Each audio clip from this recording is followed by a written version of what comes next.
Bonjour à toi Globetrotter et bienvenue ici à la case des Globetrotters, Paris 14e.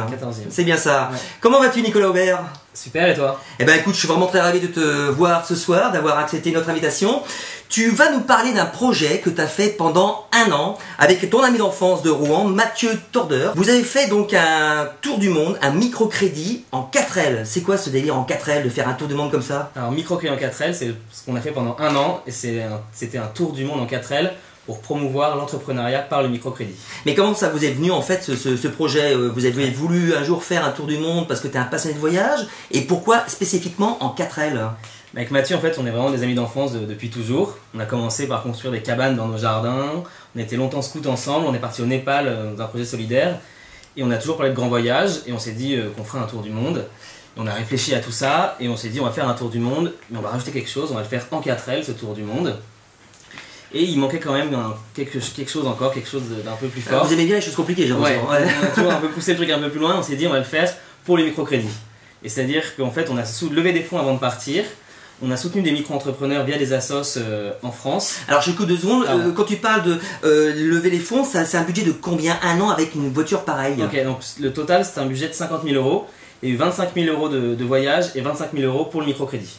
D'accord. Donc, alors le microcrédit, c'est un dossier qui se constitue comment? Lorsqu'on veut vraiment financer un projet pareil, comment ça se passe? Alors en fait, c'est des personnes qui sont exclues du système bancaire classique, qui sont dans les pays en voie de développement, et elles ne peuvent pas avoir accès aux banques qu'on connaît tous, parce qu'elles sont trop pauvres, elles n'ont pas de garantie, c'est des prêts trop faibles, et les banques ne veulent pas leur faire confiance. Et du coup, elles ont quand même besoin d'un capital de départ pour démarrer ou développer une activité, et dans ce cas-là, elles se retournent vers des institutions de microfinance, qui sont des sortes de petites banques. Et nous, on a travaillé avec des institutions de microfinance qui travaillent de manière sociale et solidaire, c'est-à-dire qui accompagnent les micro-entrepreneurs, c'est des social business.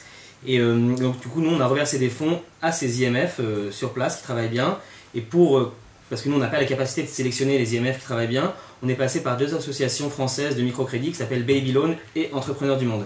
Et ces associations ont des contacts dans le monde entier d'IMF qui travaillent bien. Donc comme ça qu'on a reversé les fonds aux micro-entrepreneurs. Vous êtes parti à 2 en 4L, la 4L elle devait être chargée à bloc, il y avait quoi dedans? Il y avait dedans, on a fait tout l'arrière de la voiture, on l'avait enlevé, on avait construit une structure en bois, le papa de Mathieu a construit une structure en bois, et avec tout le matos dont on avait besoin, ou surtout qu'on pensait avoir besoin, on s'en est pas servi de la moitié finalement, et il y avait donc tout un matériel de camping, donc une petite tente, une petite table, les chaises, un réchaud, une petite cuisine et toute une grosse partie mécanique avec des pièces de rechange, des trousses à outils, une grosse caisse à outils. Voilà, donc tout ce qu'il faut pour faire un tour du monde, mais c'est assez difficile d'imaginer ce dont on a besoin avant de partir et on se rend compte que finalement on avait pris beaucoup trop de choses. En gros, c'était votre camping-car, du coup vous n'allez pas chez l'habitant forcément dormir, vous étiez vraiment directement Ouais. dehors. Alors, les continents, quel a été vraiment l'itinéraire, en rentrant pas forcément dans les grandes, simplement dans les grandes lignes? Ouais. Alors on a fait Rouen-Reims. Ensuite Reims-Stuttgart. Heureusement, j'ai dit qu'il ne fallait pas faire les détails, mais vas-y, continue. On a fait Rouen jusqu'en Inde. Ouais. Mais là, en fait, on a fait Rouen jusqu'en Iran. Et Là, là, attends, on va la refaire. on va refaire, vas-y. Non. On a fait Rouen jusqu'en Iran. Et en Iran, en fait, on a décidé de ne pas traverser le Pakistan, qui était au départ le projet, c'était de faire Iran, Pakistan, Inde. On a décidé de ne pas y aller finalement et on s'est dérouté pour des raisons de sécurité. Et on s'est dérouté vers Dubaï, au sud de l'Iran. Là, on a envoyé la voiture en cargo de Dubaï en Inde. Ouais. Ensuite, on a fait un grand Inde tour. du Sud. Bombay. Donc, Ah, ok. donc un peu loin du milieu. Ok. On a fait un grand tour en Inde, passant par le Népal. Donc on a fait Bombay, Calcutta, donc de l'autre côté de l'Inde. Et là, on s'est retrouvé encore une fois bloqué par un pays qu'on ne pouvait pas traverser, donc la Birmanie. Et du coup, on a envoyé la voiture directement de Birmanie à San Francisco en cargo. Donc c'est Ah, Birmanie, San Francisco. Ouais. Ah oui, d'accord. Ouais, Vous n'avez San pas Francisco. continué un peu vers l'Asie du Sud-Est ça, jusqu'à... c'est que ça prenait 6 semaines sur le cargo. Et du coup, nous, on est allé en Asie du Sud-Est en sac à dos. D'accord. Et à moto, on avait loué des motos et on a rencontré des micro-entrepreneurs, on a rencontré des partenaires et on s'est baladé. On a retrouvé notre voiture en janvier aux États-Unis et là on a descendu une bonne partie de la panaméricaine en faisant États-Unis, Amérique centrale, pas mal l'Amérique du Sud et on est allé jusqu'à Rio. Et après on a fait Rio-Dakar en cargo et là cette fois on est monté sur le cargo avec la voiture et on est remonté du Sénégal à la France cet été. Bon, un an pareil, avec autant de rencontres, autant de pays traversés, voyagés. Je pense que vous êtes revenu avec du contenu pour faire un projet, pour continuer à faire vivre un petit peu ce voyage. Et ce contenu, c'est quoi ce projet maintenant depuis le voyage? Ce contenu, c'est près de 30 000 photos, donc beaucoup de photos, beaucoup de textes. Suite à une première sélection ou pas déjà 30 000? Non, 30 000 c'est... Ok, en tout.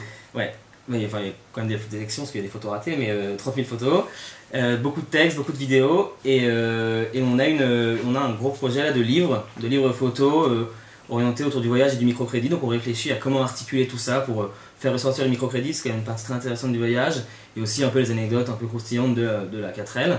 Et on est en pleine rédaction. Donc en fait là pour l'instant donc avec ce retour là vous avez donc ce projet de livre, vous êtes à fond dans cette écriture là. Suite à ça, est-ce que avec tous les rushs que vous avez ramenés, je pense qu'il y a encore peut-être d'autres petites choses derrière, non? Sûrement, on aimerait bien avec tous les rushs, après pourquoi pas faire un film.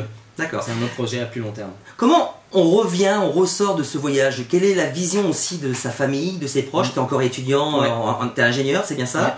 Quel est le regard que tes potes, que ta famille ont sur toi, ainsi que Mathieu, depuis votre retour?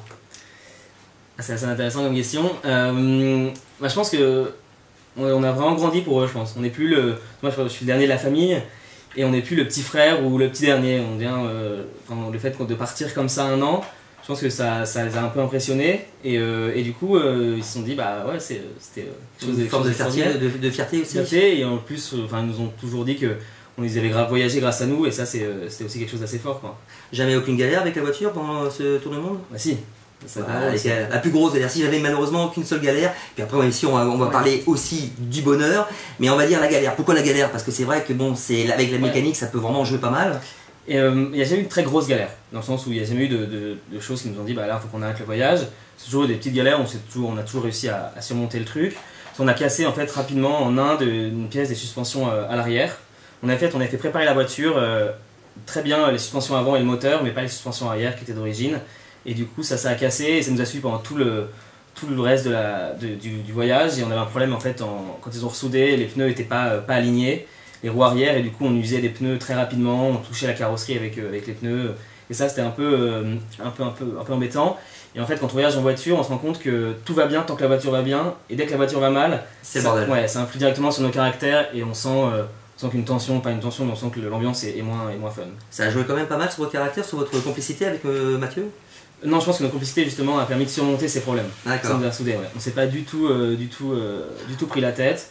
Et je pense que c'est grâce à cette complicité et à notre humour totalement commun qu'on a pu surmonter ces galères qui sont devenues justement des petites galères grâce à ça. Alors, après la galère, quelle a été la meilleure rencontre ou le fait le plus positif de ce tour du monde? Pendant le tour du monde. Le plus positif, c'est qu'on l'a bouclé sur du monde, on a réussi à faire ce qu'on voulait faire. Et les moments qui resteront toujours gravés dans notre tête, je pense que c'est le Salar de Uyuni en 4L. On était tout seul dans le Salar. C'était incroyable, on était dans ce désert de sel, à conduire à la boussole, et avec aucun horizon, avec l'horizon parfaitement net. C'était vraiment des moments incroyables. On a passé 5 jours en autonomie dans le Salar, donc avec la bouffe, l'essence et tout. Et sinon, les autres moments incroyables, c'était aussi le cargo. C'est une expérience de passer 15 jours sur un cargo à traverser l'Atlantique. C'était assez fort. La route en Inde, ça c'était plus la prise de tête, et sur le moment c'est un peu compliqué et on peut devenir fou, mais rétrospectivement on se dit que c'était un moment assez fort du voyage aussi. Pour continuer à voyager avec ces récits, avec vos récits, même avec Mathieu Torder et Nicolas Aubert, je vous propose et je vous conseille d'aller sur leur site internet qui s'affiche ici, microcrediten4l.com. On est bien, je pense que si tu fais comme ça, voilà, il est juste ici. T'as un Facebook également, il s'affiche également avec donc le site internet. Merci à toi Nicolas d'être venu, et j'espère qu'on pourra justement se revoir une prochaine fois pour la sortie de ce livre. Tu cherches un éditeur a priori? Oui, on a des bonnes pistes avec un éditeur déjà, mais on peut en discuter. Et donc on te retrouvera donc à ce moment-là, on en reparlera. Merci encore à toi et à très bientôt. Ok, merci à vous. Au revoir. Au revoir.